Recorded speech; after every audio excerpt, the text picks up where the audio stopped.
Hi everybody, welcome back to that Eurovision site. And in today's video, we are gonna go back a couple of weeks and then just look at the national selections that have just happened recently. And today I am delighted to be joined by Thomas from Eurovoix because we are gonna go talk about Luxembourg Song Contest, which is obviously the return of Luxembourg in the competition for over 30 years. So let's get on with it.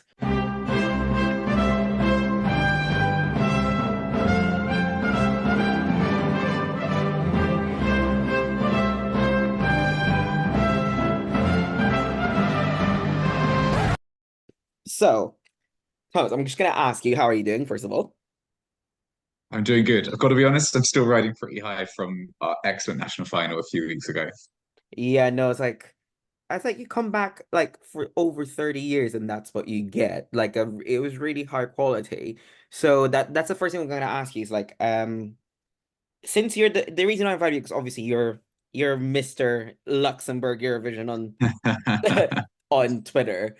And I wanted to ask you, as for someone who, hasn't had an entry for a very long time, how did you find the selection as a whole?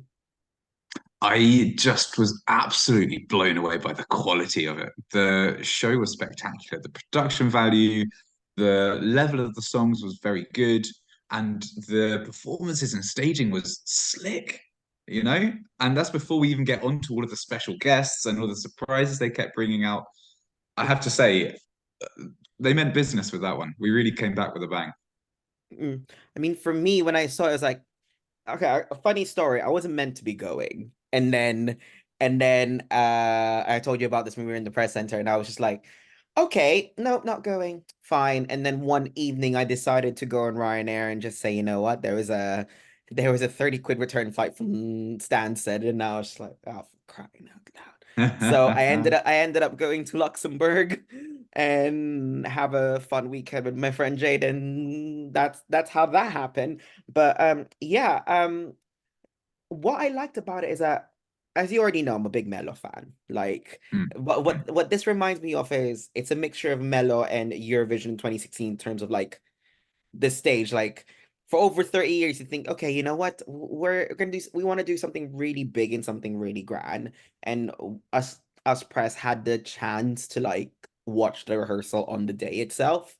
And what I found that, very complex stage, like lots of LEDs, lots of like complex lighting. When we were doing the rehearsal, like I think it was in Naomi's performance where they had to like they did a Yeah, run the through the big postcard structure had to and come then the down. big structure lighting like Yeah. on top of the thing, and we were just like, okay, why is it taking so long? And hopefully it doesn't take long when the broadcast happens.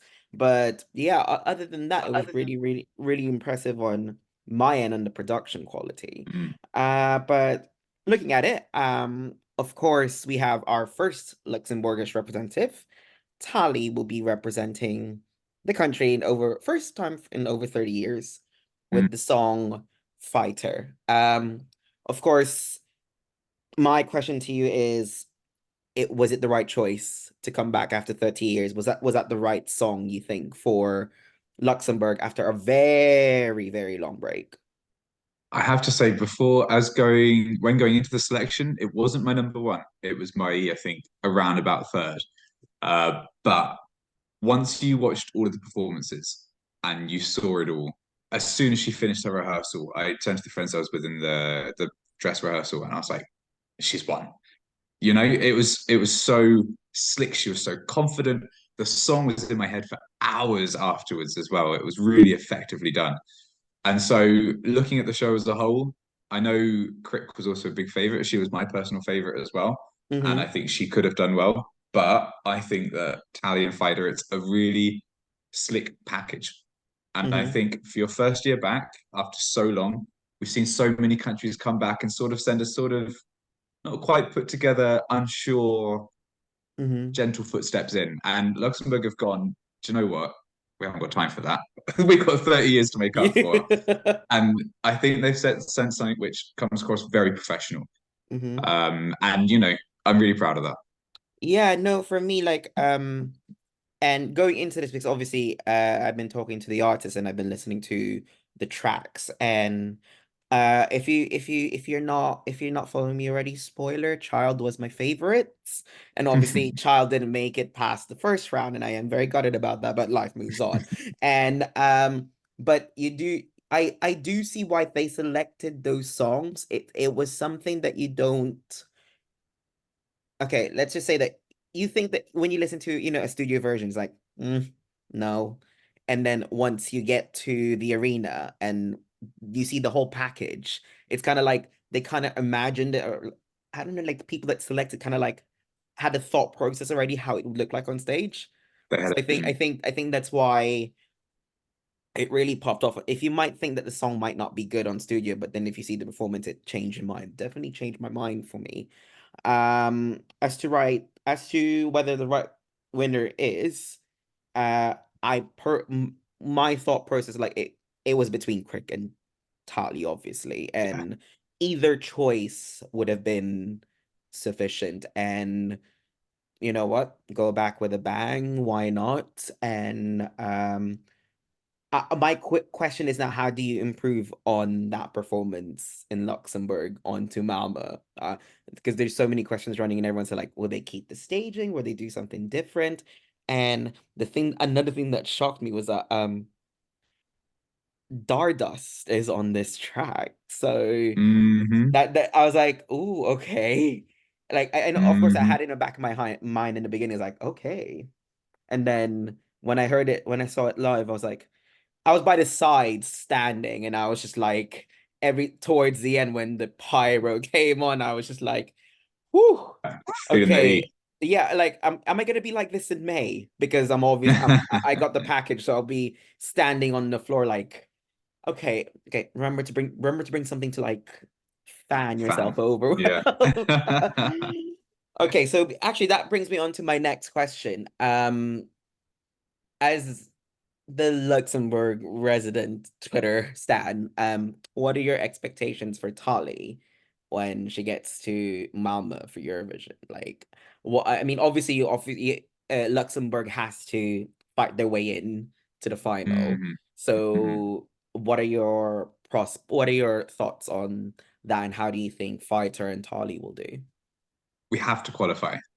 That's really something which I'm really, really holding out hope for. I'm feeling optimistic after seeing the semi-final draw and seeing that we're in the second half and seeing who we're up against. I think we've got a chance, which is really good. As you say, it's going to depend so much on how they now elevate this from what they've done at the Luxembourg Song Contest and what they can build it up to in May in Malmo, because they've got to glow it up now. You know, Mm-hmm. they can't just sit comfortably and think, yeah, we got this job done. We expect an improvement. That's just the way the fan community works, unfortunately. Mm-hmm. So we have to qualify, and then if we qualify, I'd love us to hit the top 20. You know, I think we have to be realistic. It's our first time back. There's definitely going to be a lot of things for us to work on, but I think we can do it depending on how the rest of the field looks as well, depending on what Mm-hmm. other songs come out and how much our genre stands out from the others as well. But I think that would be the goal. Mm-hmm.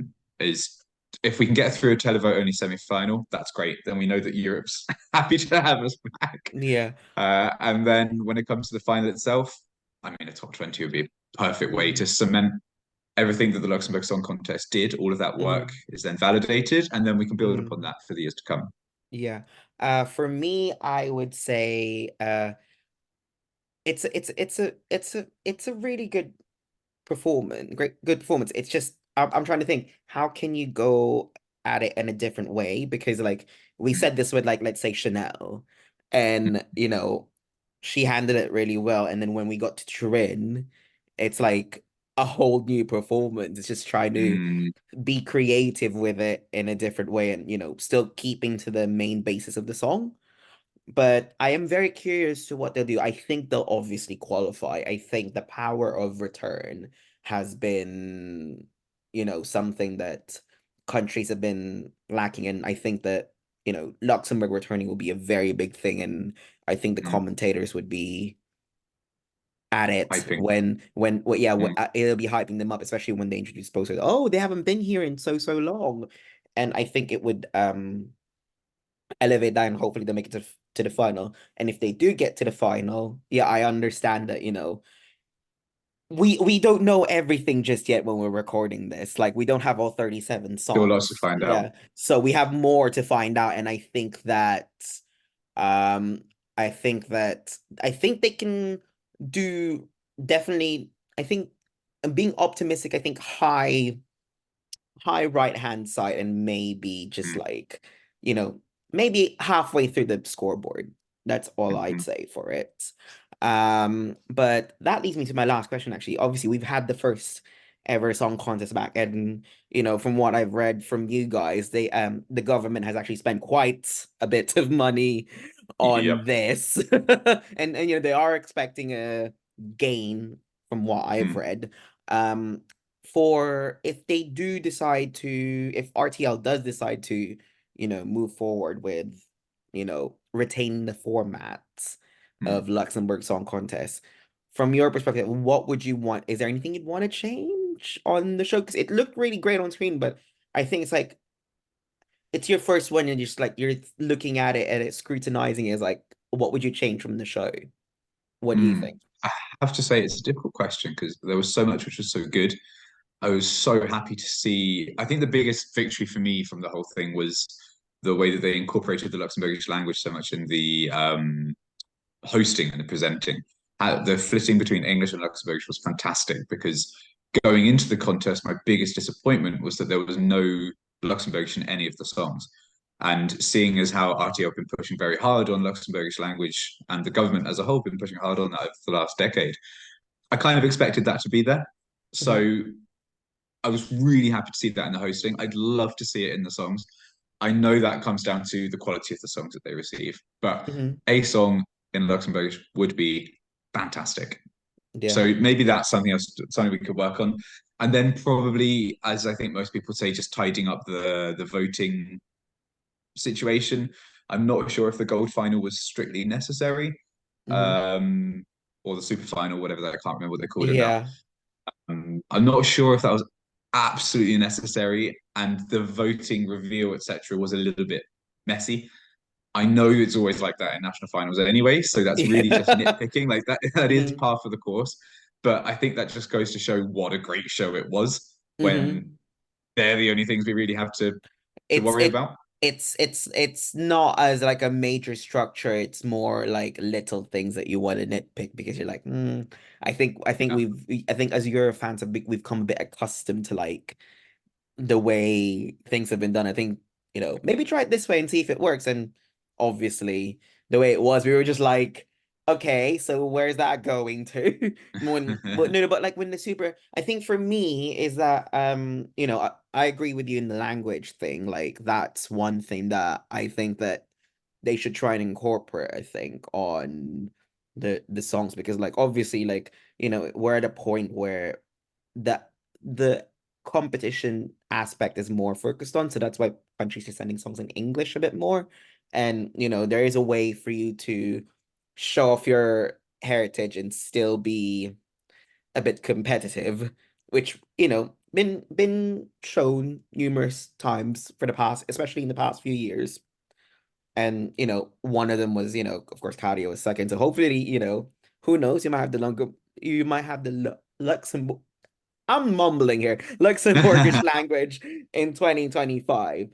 But just to round things off, my final question to you is, obviously I've followed you on Twitter. Like you were like, oh God, like literally, I think it was in your head, or we were like on your bio. It's like, I live in a country that doesn't have like a Eurovision entry, and now for you, how does it feel to actually, okay, this is actually happening now? And what would you say to the delegation now that they're here, and as they lead up to Malmo? Obviously, as a fan who's, kind of got like this insight in your head going. I mean, I still have to pinch myself that we're back. It's so funny to see Mhm. the graphics and things on from the official accounts or whatever, and to see Luxembourg on there. And I'm always thinking, come on, what's going on? This is amazing. So no, super proud, super pumped, super hyped to be back. It really is a great honor. And in terms of what I'd say to the delegation, I mean, good job would probably be the first thing I'd say. They've done a cracking job to get us back. We've got a good song, competent Mm-hmm. national final. I just hope they can enjoy themselves now. You Mm-hmm. know, there's a lot of work still to do, and I believe that they'll put the work in because they seem really quite dedicated to making this a success. So I hope they get some time to really enjoy this, drink it up, Mm-hmm. drink it in, and build upon it for the future because it's a great opportunity for little old Luxembourg to get some more winning success in the future would be. Mm-hmm. Yeah, I think for me, it's like very great to have you guys back at a year where everyone is obviously, you know, withdrawing. And I do hope that, same as well, same sentiments is just saying enjoy it. And, if it works out well, then it works out well. But if it would be lovely to see Luxembourg on a Saturday night in May performing at Absolutely. Eurovision Song Contest. Yeah. But, that takes us to the end of this video. I'd like to thank Thomas for joining me. There we go. If you guys want to plug your voice socials, so just say Oh what yeah, you yeah, do yeah. for. Yeah, no, well, we're the Eurovoix team. We're up on Twitter. You can follow us there. If you just do a little search for Eurovoix, you can see us all there. You can Mhm. find us at eurovoix.com, and you can find all of the individual journalists and everyone on there as well from Yeah. part of the hardworking team. Okay, then, and of course, from our end, just follow us at that your site on Facebook, Instagram, Twitter, TikTok, Threads, Blue Sky, whatever. I think we might all be there. But other than that, thank you very much for joining us. Let us know what your thoughts on Luxembourg's Eurovision 2024 in the comments below. And if you'd like this video, give us a thumbs up, subscribe, and push the notification bell. But for now, and we'll see you in the next one. Bye, guys.